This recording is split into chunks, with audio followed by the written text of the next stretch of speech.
사무엘상 17장 45절에서 47절 말씀을 본문으로 전쟁을 일으키시는 하나님이라는 제목으로 말씀을 전하겠습니다. 요즘 러시아와 우크라이나의 전쟁 때문에 우크라이나를 위해서 많은 사람들이 지금 기도를 하고 있어요. 우리나라도 북한에서는 자꾸 미사일을 쏘아대지요. 중국은 하나의 중국을 외치면서 한국을 중국의 속국으로 만들려고 하고 있고, 대만의 전쟁을 일으켜서 대만을 중국으로 만들려는 야심찬 계획을 하고 있습니다. 대만 국민들이 우크라이나의 전쟁을 보면서 중국이 언제 전쟁을 일으킬지 매우 불안해하고 있다고 해요. 그래서 오늘은 왜 우리가 이런 일을 당해야 하는지, 어떻게 우리가 이런 전쟁에 대처해야 되는지 성경의 이스라엘 역사를 통해서 살펴보려고 합니다. 이스라엘의 역사는 전쟁의 역사입니다. 끊임없는 전쟁의 고통 속에서 이스라엘의 역사가 이루어졌습니다. 성경에 나타난 전쟁은 모두 하나님께서 주관하시는 전쟁이었습니다. 모세가 이스라엘 백성들을 데리고 애굽을 탈출하게 해서 애굽을 멸망시킨 것도 하나님께서 주관하신 것이고, 여호수아가 여리고성을 함락하게 한 것, 또 가나안 땅을 이스라엘 백성에게 주시기 위해서 가나안 백성을 모두 진멸하게 하신 것, 또 남유다와 북이스라엘이 전쟁을 하게 되는 것, 이거 모두가 다 하나님께서 주관하시는 전쟁이었어요. 하나님께서는 전쟁을 일으키십니다. 하나님께서 전쟁을 허용하시는 이유는 첫째로요, 죄를 징벌하기 위해서입니다. 하나님의 선택받은 민족인 이스라엘은 하나님의 말씀에 순종하지 않았기 때문에 하나님께서는 이방 민족을 사용하셔서 전쟁을 겪게 하셨어요. 그런데 하나님께서 이방 민족을 사용하셨다는 것은 이방 민족에게 전쟁을 하도록 어떻게 하신 것이 아니에요. 원래 사단의 세력인 이방 민족은 언제나 남의 나라를 빼앗으려고 합니다. 자기의 영토를 확장하려고 해요. 그러나 하나님께서 이스라엘 민족을 보호하셔서 이방 민족이 전쟁을 하지 못한 것 뿐입니다. 하나님께서 이스라엘 민족과 함께 하실 때 이방 민족은 전쟁을 하지 못했어요. 그러나 때로는 하나님께서 이방 민족이 전쟁을 하도록 내버려 두십니다. 그런 상황 가운데서 하나님은 이스라엘 민족을 보호하셔서 이방 민족이 전쟁에서 승리하지 못하도록 하세요. 이스라엘 민족이 죄악 가운데서 회개하고 하나님께로 돌아올 때 하나님께서 전쟁 중에서 보호하셨습니다. 그래서 그들이 승리할 수 있었던 겁니다. 그러나 계속 죄를 짓고 하나님을 올바로 섬기지 않을 때는 전쟁의 위험 속에서 살아가면서 패배를 하고 고통을 당하면서 살아가야 했습니다. 이스라엘이 전쟁을 겪게 된 이유를 살펴보겠습니다. 첫 번째는요, 우상숭배예요. 하나님께서는 십계명을 주시면서 하나님 외에 다른 신을 섬기지 말라고 하셨는데도 불구하고 이스라엘은 하나님을 외면하고 우상숭배를 했습니다. 하나님께서는 하나님이 만드신 인간들이 하나님을 찬양하면서 하나님만을 섬기기를 원하세요. 그런데 인간은 자꾸 하나님을 떠나려고 합니다. 다른 신을 섬기려고 해요. 그리고 배가 부르면 하나님을 잊고 자기 자신의 능력을 의지하고 세상을 바라면서 살아요. 자기 이성과 자기의 지식을 하나님 대신 섬깁니다. 하나님께서 우상을 섬기지 말라고 하셨는데, 우상을 섬기지 말라고 하신 이유는 우상이 사단의 도구가 되었기 때문에 그래요. 이 나무나 돌 같은 것들도 우상이 되면요, 능력을 행하는 경우가 있는데, 그거는요, 그 안에 사단이 들어가 있기 때문에 그래요.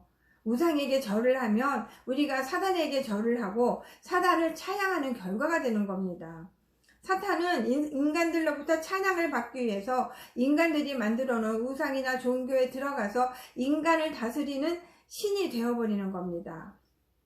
그들이 만일 내게 말하기를 우리가 어디로 나아가리요 하거든 너는 그들에게 이르기를 하나님 여호와의 말씀에 사망할 자는 사망으로 나아가고 기근을 당할 자는 기근으로 나아가고 포로될 자는 포로됨으로 나아갈지니라 하셨다 하라. 예레미야 15장 2절 말씀입니다. 한국의 역사도요, 이스라엘 역사처럼 건국 이래 계속 전쟁 속에서 이루어져 왔어요. 삼면이 바다로 둘러싸인 아주 작은 나라 한국은 북쪽에서 또 남쪽에서 계속 침략을 당하면서 역사를 이뤄왔습니다. 왜냐면요, 하나님을 섬기지 않았기 때문에 그래요. 우상을 섬기는 나라였어요. 한국은 하나님께서 함께 하시지 않는 나라였어요. 사단이 함께 하는 나라였어요. 아들을 낳게 해달라고 삼신 할머니한테 가서 빌었어요. 불상을 섬기고 샤머니즘을 섬겼어요. 그래서 한국은 가난하고 병들고 찌들고 전쟁에 져야만 하는 그러한 불쌍한 나라였습니다. 한국의 6.25 전쟁은요, 우상 숭배를 한 죄의 징벌입니다. 북한 땅이 공산주의가 된 거는 하나님께서 하신 일이에요. 그 땅에 죄악이 들어왔기 때문에 하나님께서 사단이 지배하도록 놔두셨습니다.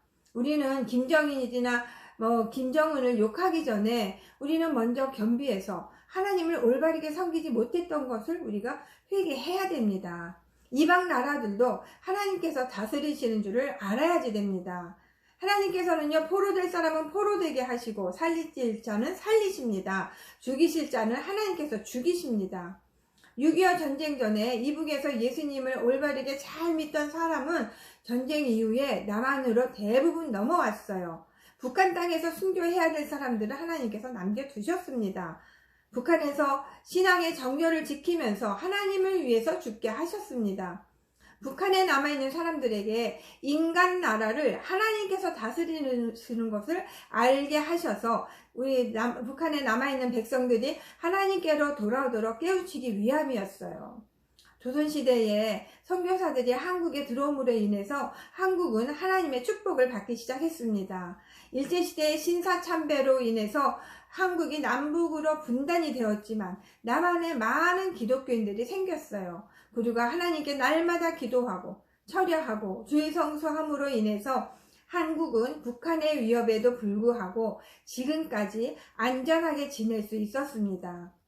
날마다 철야하고 새벽기도 했기 때문에 우리가 가난에서 벗어날 수 있었어요. 하나님께서 우리의 기도를 들어주시고 우리를 보호해 주셨기 때문에 남북이 분단된 아주 작은 나라이지만 세계에서 인정받는 그러한 나라가 되었습니다. 하나님께서는요, 우리가 하나님을 올바로 섬기지 않으면 우리와 함께 하시지 않으십니다. 하나님께서 우리와 함께 하시지 않으시면 사단이 길을 펴고 우리를 무너뜨리려고 합니다. 한국에 지금 이단이 굉장히 많아요. 또 우상들이 고개를 들고 우상들이 어깨에 힘을 주고 있어요. 불교가 기독교를 탄압합니다. 사사건건이 트집 잡고 들고 일어납니다. 운동선수들이 경기 중에 기도하는 거를 방해하고 그거를 트집 잡아서 그냥 그거를 트집 잡고 막 들고 일어나고 있어요. 또 종로거리에 또 지하철역에 관상을 보는 전쟁이들이 얼마나 많이 있습니까? 사주 카페도 생겨나서 우리 젊은 청소년들을 많이 유혹하고 있습니다. 그러나 제가 학교를 다니던 시절에는요, 저를 비롯한 많은 청소년들이 학교에서 수업을 마치고 집으로 돌아가는 길에 교회에 들려서 기도를 하곤 했어요. 철야를 하는 학생들도 많았어요. 입시 공부에 매달리기보다 하나님의 인도하심에 매달렸습니다. 그래서 그때 CCC라는 선교 단체를 통해서 한국의 청소년들을 하나님 나라 확장의 일꾼으로 사용하게 했습니다. 선교사로 나간 많은 청년들이 있었습니다. 그런데 지금 우리는 어떻습니까? 우리의 자녀들이요, 주일날 교회에 가서 겨우 예배를 드려요. 형식적으로 드립니다. 기도하는 자녀들 요즘 별로 없어요. 왜냐하면 부모들이 원하지 않아요. 자녀들이 공부 잘하고 세상에서 출세하기를 바라지 하나님을 잘 섬기기 위해서 공부보다 기도를 열심히 하는 것을 원하지 않아요. 나를 사랑하는 거, 나를 위해서 사는 거, 이게 바로 우상숭배예요. 하나님을 위해서 살지 않는 거, 이게 바로 우상숭배예요. 근데 요즘 사람들은 온통 돈에만 관심이 있어요.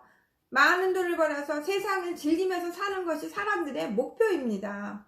육신이 편하게 사는 것이 성공이라고 생각합니다. 이게 바로 우상숭배입니다. 이스라엘이 전쟁을 겪게 된 이유로서 두 번째는 성적 타락입니다. 성경을 자세히 살펴보면 우상숭배와 성적 타락은 항상 연결되어 있어요. 우상숭배하는 민족은 성적으로 반드시 타락합니다. 그래서 어떤 사람은 성경에서 나타나는 간음은 우상 숭배를 뜻하는 것이지 성적 욕망을 뜻하는 것이 아니라는 주장을 하기도 합니다. 그러나 분명히 성경에서 말하는 간음은요, 우상 숭배와 육체적인 타락 두 가지를 모두 의미합니다.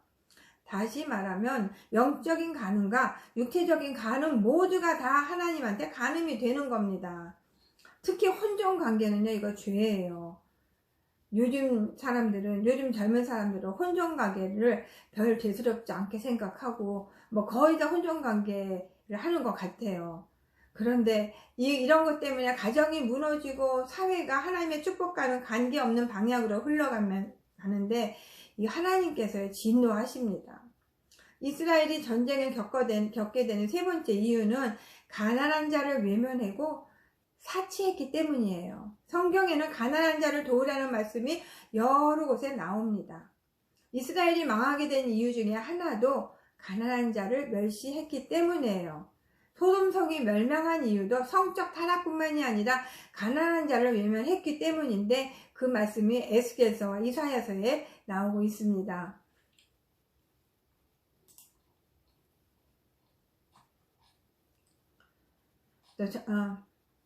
그리고 전쟁을 일으키시는 두 번째 이유는요, 하나님께서 전쟁을 일으키시는 두 번째 이유는 전쟁을 통해서 죄의 본질을 깨닫고 하나님께 다시 돌아오게 하기 위해서예요.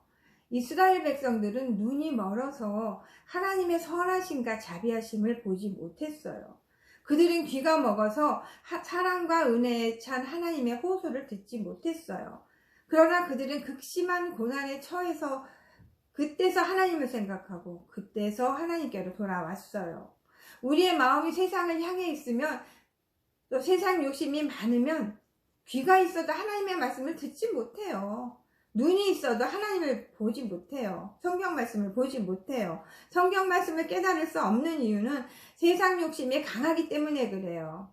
그릇이 비어있지 않으면 하나님께서요 말씀으로 채워주시지 않으십니다. 전쟁은요 하나님의 손에 달려 있습니다. 하나님께서 허락하시지 않으시면 어떠한 전쟁도 일어날 수가 없습니다. 전쟁에서 승리하느냐 패하느냐는 하나님의 손에 달려 있습니다. 모든 나라는요 다 하나님의 거예요. 지금 한국은 위기 상황 가운데 있습니다. 북한은 전쟁을 하려고 지금 별 수단을 다 부려요. 땅굴을 파고 남한을 기만하는 일을 끊임없이 하고 있습니다. 한국은 평화를 위해서 그들이 요구하는 것을 들어주지만 북한은 그럴수록 한국을 더 괴롭혀요. 우리가 알지 못하는 땅굴이 지금 너무나 많다고 합니다. 발굴되지 않은 땅굴이 지금 엄청 많대요. 그 파주에서 청와대에 이르는 땅굴도 발견됐고 또 연천에서 여기저기 땅굴들이 지금 엄청 많이 발견됐다고 합니다. 부산까지 땅굴이 다 연결됐다고 그렇게도 얘기를 해요. 자, 우리는요 북한의 김정은을 죽일 놈이라고 우리가 욕을 해요. 그러나 이러한 일은요 김정은의 잘못만이 아니에요. 우리의 잘못입니다. 북한을 도와줘서 우리가 잘못한 것이 아니에요. 우리의 잘못은 하나님을 올바로 섬기지 못한 것이 우리의 잘못입니다. 우리가 하나님의 영광을 나타내지 않았기 때문에 우리 한국에 위기가 닥쳐왔습니다.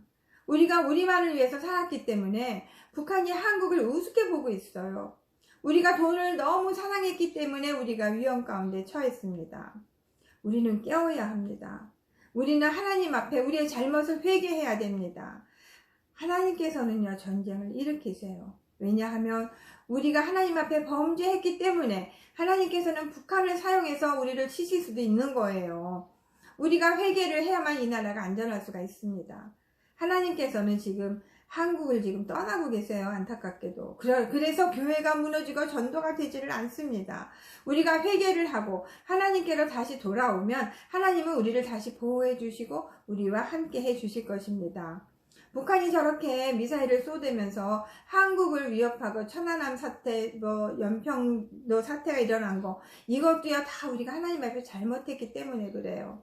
북한이 죽일 놈이 아닙니다. 내가 죽일 놈이에요. 내가 하나님을 올바로 섬기지 않는 내가 죽일 놈입니다. 아무리 북한을 물질로 도와줘도 우리가 하나님을 올바로 섬기지 않는다면 북한은 계속 우리를 위협하고 결국은 전쟁을 일으킬 겁니다.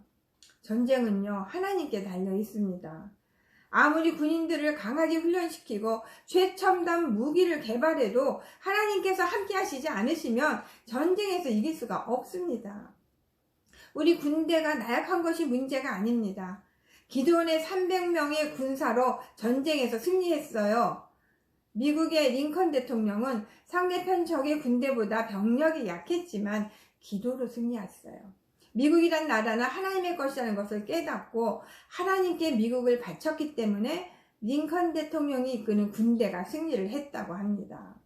군인들에게 강도 높은 훈련을 시키는 것보다 하나님을 경외하고 교회에서 우리가 더 기도하고 더 예배드릴 수 있도록 가르치는 것이 진정한 군사 훈련입니다. 그래서 이승만 대통령이 군대 안에 교회를 다 세우도록 한 것이 아닙니까? 지금은요, 부대 안에 절도 있고 성당도 있어요. 그래서 지금 군대의 기강이 엉망이 되어버렸어요. 군대 기강이 다 무너졌습니다. 군인들이 하나님을 모르기 때문에, 군인들이 하나님을 섬길 줄 모르기 때문에 우리나라 군대가 지금 다 엉망이 되어버렸어요. 한국 군대 기강이 다 무너져 버렸어요. 그래서 군기 잡는다고 훈련을 빙자해서 부하 병사를 괴롭히고 죽이고 성추행하고, 이런 군인들이 어떻게 전쟁에 나서 싸울 수가 있겠습니까? 절대 못 싸워요. 군대 기강을 바로 잡는 방법은요, 하나님을 예배하고 하나님을 찬양하는 겁니다. 하나님의 말씀을 붙잡고 하나님을 의지하는 교육을 해야지 돼요. 하나님께서 함께 하시지 않으면 절대로 전쟁에서 이길 수가 없는 겁니다. 군대의 힘이 약하고 최첨단 무기도 없고 병력도 약하지만 하나님께서 함께 하시고 하나님께서 적을 물리쳐 주실 때 이길 수가 있는 겁니다. 우리가 이 땅에서 잘 살기 위해서 하나님을 섬기는 것이 아니라 하나님을 잘 섬기기 위해서 우리가 이 땅에서 살아야 되는 겁니다. 이러한 신앙만이 하나님을 우리 편으로 만들 수가 있는 겁니다. 하나님을 사랑하는 믿음만이 하나님께서 우리와 함께 하시는 것입니다. 모든 전쟁은요, 하나님의 주관하에 이루어집니다. 한국이 남북으로 갈라져 있지만 통일은 하나님의 뜻에 달려 있습니다. 이 평화통일은요, 하나님을 올바로 섬길 때 이루어질 것입니다. 백성들이 하나님을 멀리하고 하나님의 뜻에 불순종하면요, 적화통일이 이루어질 거예요. 전쟁은 인간의 죄악 때문에 일어납니다. 하나님께서 함께 하시지 않기 때문에 사단이 함께하면 분란과 전쟁이 끊이지 않습니다. 이 중동 지역에 전쟁이 끊이지 않잖아요. 내전도 끊이지 않습니다. 왜냐하면 하나님을 섬기지 않고 사탄을 섬기기 때문에 그래요. 이 이슬람이라는 종교는 사단의 종교입니다. 이슬람은 성경을 왜곡시킨 이단 종교예요. 어느 나라든지 하나님을 올바로 섬기지 않으면 평화롭지 못하고 분쟁과 내란이 끊이지 않습니다. 한국에 기독교가 들어오기 이전에는 외세 침략이 잦았어요. 외세의 침략이 없을 때에는 나라 안에 파벌 싸움이 끊이지 않았어요. 하나님을 섬기지 않고 우상을 섬기기 때문에 사단이 그 나라의 정치를 쥐고 흔들어요. 사단은 지금 한국의 정치도 지금도 한국의 정치를 지금 뒤흔들고 있습니다. 왜냐하면 우리가 우상을 섬기기 때문에 그렇습니다. 전쟁은요, 인간이 하는 것이 아니라 하나님께서 하시는 것입니다. 하나님께서 우리를 대신해서 싸워주시도록 우리는 오직 하나님을 경외하고 하나님을 찬양하면서 하나님의 이름을 높여드려야지 됩니다. 그것이 승리의 방법입니다. 최첨단 무기가 아니에요. 횃불과 항아리입니다. 많은 군사가 아니에요. 300명의 군사입니다. 전쟁은 하나님의 이름을 높이면서 하나님의 영광을 찬양하는 것입니다. 하나님께서는 하나님의 영광을 위해서 찬양받으시기 위해서 전쟁을 일으키십니다. 우리의 무기는 회개입니다. 우리의 무기는 하나님을 찬양하면서 하나님의 이름을 높이는 것입니다. 전쟁은 하나님의 영광을 나타내는 것입니다. 지금 우리는 마지막 때 살고 있잖아요. 그래서 우리는 깨어 기도해야지 된다고 합니다. 그런데 기도는 해야 되는데 기도를 모르니까 내 욕심을 내서 기도해요. 하나님, 우리를 위기 가운데서 구해주세요. 전쟁이 빨리 끝나게 해주세요. 코로나가 빨리 끝나게 해주세요. 이런 기도보다요, 정말 우리가 회개하는 것이 더 중요합니다. 그리고 하나님의 이름을 높이고 찬양하는 것이 더 중요해요. 왜냐하면 코로나도, 기근도, 전쟁도 다 하나님의 허락하에서 이루어지기 때문입니다. 전쟁, 기근, 전염병 이런 것들은요, 우리 인간의 역사에 있어서 항상 있어 왔던 겁니다. 죄를 깨닫지 못하고 하나님 앞에 돌아오지 못하는 하나님의 백성들에 대한 심판이라고 할 수가 있어요. 이 심판은 하나님의 사랑입니다. 하나님께로 돌아오게 하시려는 하나님의 심판이에요. 6.25 전쟁 때 우리나라 국민들이 북한 괴뢰군한테 쫓겨서 부산까지 피난 가지 않았습니까? 부산에서 여러 목사님들이 모여서 하나님 앞에 지난날의 잘못을 깨닫고 회개했다고 했습니다. 그리고 나서 메가더 장군의 인천 상륙작전이 시행되었던 것이죠. 앞으로 다가올 전쟁과 기근 소식에 우리는 정말 대비해야 됩니다. 어떤 목사님은 쌀을 비축해 두어라, 1년치 식량을 확보해라, 1년치 식량을 또 몇 년치 식량을 창고에다 보관해라 이런 말을 해요. 1년치 식량, 몇 년치 식량을 보관하면 그 다음에는 어떻게 하나요? 1년 후에 기근이 끝나는 것도 아닐 텐데 다 소용없어요. 우리는 그냥 하나님의 이름을 높이고 찬양해야지 되는 겁니다. 진정한 기도는 하나님을 찬양하는 거예요. 위대하신 하나님을 높이는 겁니다. 회개를 하고 하나님을 높이면서 영원하신 하나님을 찬양하는 거, 이게 바로 진정한 기도입니다. 우리에게 환난이 닥쳐올 때 할 수 있는 거는 살아계신 하나님을 찬양하는 겁니다. 다윗이 압살롬한테 쫓기고 사울에게 쫓겨서 동굴로 도망갔을 때 다윗이 뭘 했습니까? 다윗이요, 계속 하나님을 찬양했어요. 여호사밧이 전쟁터에서 나가서 적군 앞에서 뭘 할 수가 있었습니까? 선하고 인자하신 하나님께 감사하면서 찬양했습니다. 우리 인간은요, 아무것도 할 수가 없습니다. 일은요, 하나님께서 다 하세요. 전쟁도 하나님이 하시고 어둠의 세력을 물리치는 것도 하나님께서 하십니다. 우리가 할 일은 능하신 하나님을 찬양하는 것입니다. 하나님을 높이며 하나님께서 행하시는 일들을 우리가 찬양하는 것입니다. 기도하시겠습니다.